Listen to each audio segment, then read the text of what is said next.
Cody Cannon, and today I'm going to show you the basic components in the flow for the AC system in a Class 8 truck. First, one of the major components you have is your control board. This controls your fan speed. You have off, low, all the way to high. It controls your temperature if you want it on AC or heat.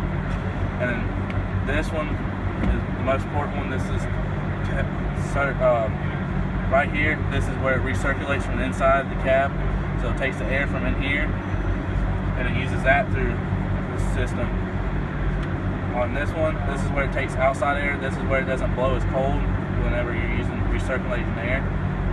And then you have the different areas that will blow out. This is what tells your compressor what to do. And now we're going to get outside the truck and we're going to show you the components under the hood.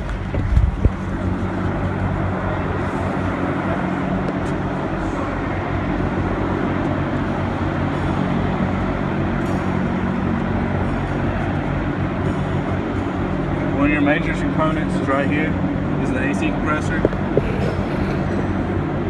Here's the lines. You got your condenser in the front, and then you got your evaporator.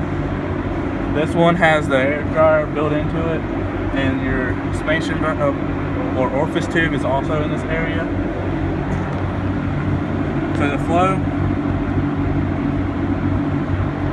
the compressor pulls the refrigerant out through the evaporator right here.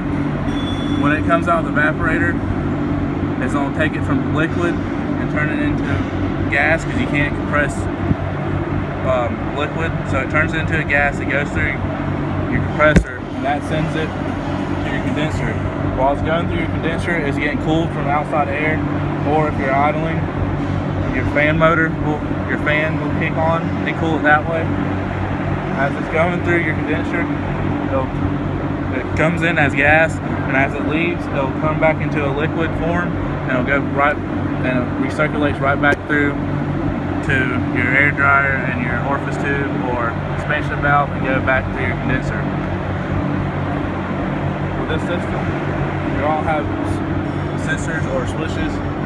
This one right here is for your high side. This is for if pressure gets too high, it'll cut it off, cut the compressor off, so you don't damage any parts. And then you have this one up here.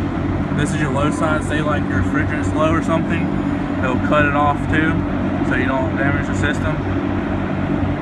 And then this line right here is your high pressure lines, and then the bigger ones are usually your low pressure lines. And that's the basic system and flow of a Class 8 truck.